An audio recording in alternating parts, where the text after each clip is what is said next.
بنی اسرائیل کی نسل بہت تیزی سے بڑھ رہی تھی. میں نے بتایا نا دیندار لوگوں کے نسل زیادہ. فرعون کو یہ ڈر ہوا کہ یہ اتنی تیزی سے نسل بڑھ رہی ہے تو کل یہ ہم پر غالب آ جائیں گے. آج بھی یہی حربہ ہے دنیا کا. فیملی پلاننگ والے جو بار بار نسل روکنے کا تمہیں مشورہ دے رہے ہیں نا, وہ اس لیے نہیں ہے کہ عورتوں کی صحتیں اچھی ہوں, وہ تو حمل روکنے کی گولیاں کھانے سے صحتیں برباد ہو رہی ہیں عورتوں کی. وہ اس لیے کہ آپ کے ملک میں جوانوں کا ریشو بوڑھوں سے بڑھ جائے گا. آرمی میں سلیکشن کے لیے افراد بہت ایک سے بڑھ کر ایک شخص ہوگا. جب جوان بڑھتے ہیں نا تو فوج میں ہر طرح کے آپ کو قابلیت والے لوگ ملتے ہیں اور ہر شعبے میں آپ کو لوگ ملیں گے. تو فرعون نے بھی یہی کام کیا کہ ان کی نسل اسپیڈ کے ساتھ بولو بڑھ رہی, اور نسل مردوں سے بڑھتی ہے.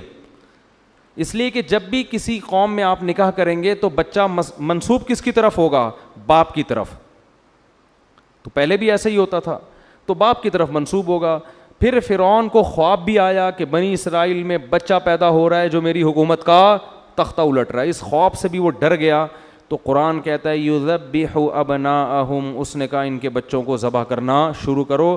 وجہ اس کی یہ تھی کہ اس زمانے میں حمل روکنے کی تدبیریں ایجاد نہیں, ورنہ فرعون فیملی پلاننگ کیا زبردست شعر کہا ہے نا, یوں قتل سے بچوں کے ہوتا نہ وہ برباد. افسوس کہ فرعون کو کالج کی نہ سوجی. ایک یونیورسٹی بناتا اور اس میں بنی اسرائیل کے بچوں کو ایڈمیشن دلوا دیتا اور مس گیدرنگ کر دیتا, لڑکا لڑکی ایک ساتھ بیٹھیں گے. تو بنی اسرائیل میں ویسے ہی غیرت ختم ہو جاتی. وہ فرعون کے سامنے سر اٹھا کے بات کرنے کے قابل پھر انہوں نے رہنا ہی نہیں تھا. لیکن اس میں کھوپڑی نہیں تھی اس بیچارے کی, بیچارہ تو نہیں کہنا چاہیے. خیر, دوسرا فرعون ایک اور کام کر لیتا تو بہت خاندانی کام ہو جاتا, بدنام بھی نہ ہوتا اور بنی اسرائیل خود اس کو سیلوٹ کرتے. وہ فیملی پلاننگ کی خاندانی میں منصوبہ بندی کی تنظیم بناتا. پھر وہ عورتیں گھر گھر جا کے بنی اسرائیل کی عورتوں کو سمجھاتی ایکچولی ماں کے لیے صحت بہت ضروری ہے. 2 بچوں میں اگر مناسب وقفہ نہیں ہوا تو اگلا بچہ کمزور پیدا ہوگا. اور پھر آپ کو پتہ ہے آج کل خوراکیں کیسے چل رہی ہیں, منرلز کی کمی ہوتی ہے. آج کل جو ہم آٹا کھا رہے ہیں, روٹی کھا رہے ہیں, فارمی چکن کھا رہے ہیں, اصل میں ایکچولی اس میں یہ ٹوپی ڈرامہ کرا کے نا ان کو 2 پہ لے آتا, سیٹنگ صحیح بیٹھ جاتی ان کی. تو نہ بدنام ہوتا بلکہ بنی اسرائیل خود اگلے الیکشن میں اس کو کھڑا کر رہے ہوتے. یہ میں کیوں سمجھا رہا ہوں, کام بالکل وہی ہو رہا ہے جو فرعون نے کیا, لیبل اس پہ بہت اچھا لگا جا رہا ہے. زچہ اور بچہ کی صحت, سمجھ رہے ہو, اس میں صحت نہیں ہے.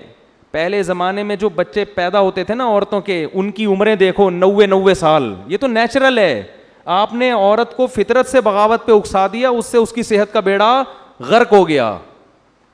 کوئی بریسٹ کینسر ہو رہا ہے کسی کو, کسی کے گردے خراب ہو رہے ہیں, کوئی شوگر وقت سے پہلے ہو رہی ہے. یہ سارے ان میں بہت بڑا دخل نسل روکنے کا ہے. تو فرعون کے پاس اتنی ٹیکنالوجی نہیں تھی کہ وہ فیملی پلاننگ اور خاندانی منصوبہ بندی کے خوشنما نعرے لوگوں کو لارے رپے دے کے الو بناتا. تو اس نے کہا اتنا نہ جانتا, تو اس نے کہا سیدھا سیدھا کیا کرو, بچہ پیدا ہو تو اس کو قتل کر دو. تو قرآن کہتا ہے یذبح ابناءہم ویستحیی نساءہم, عورتوں کو باقی رکھتا تھا تاکہ ہم ان سے نکاح کریں اور اپنی اولاد پیدا کریں. اپنی بڑھاؤ نسل, دوسرے کی روکو. یہی کام آج وہ لوگ کر رہے ہیں جو ہمارے دشمن ہیں. اپنے ہاتھوں بچے پیدا کرنے پر الاؤنس لگا. آسٹریلیا میں فی بچے اتنے ڈالر ملتے تھے کہ وہاں جب میں گیا تو پاکستانیوں نے بچے پیدا کرنے کے علاوہ کوئی کام کیا ہی نہیں. انہوں نے کہا جب اتنے پیسے بچے پیدا کرنے پہ مل رہے ہیں تو گورنمنٹ کو یہ لا چینج کرنا پڑا کہ ان کمبخت سب نہیں ہوتے, انہوں نے تو اسی کو پیسے کا ذریعہ بنا لیا. تو جب میں آسٹریلیا گیا میں نے کہا دیکھو تمہیں اب الاؤنس تو نہیں مل رہا لیکن اسپیڈ میں کوئی فرق نہیں آنا چاہیے. ٹھیک ہے نا, ٹھیک, اسپیڈ تمہاری وہی رہنی چاہیے اللہ کے لیے, کیونکہ اللہ نے رزق کا وعدہ کیا ہے. اب پتہ نہیں یہ سن کے ان کی اسپیڈ وہی ہے یا چینج ہو گئی ہے, لیکن پاکستانی کہاں, جب پیسے نہیں ملیں گے تو وہ سستی کا شکار ہو جائے گا. خیر, تو کتنے ملک ایسے ہیں جو خود ہی اپنی موت مرنے والے ہیں, نسل گھٹتے گھٹتے. چائنا بھی ابھی فیوچر میں اس کے بارے میں بڑی خطرناک پیش گوئیاں شروع ہو گئی ہیں جو اس نے نسل روکی ہے نا.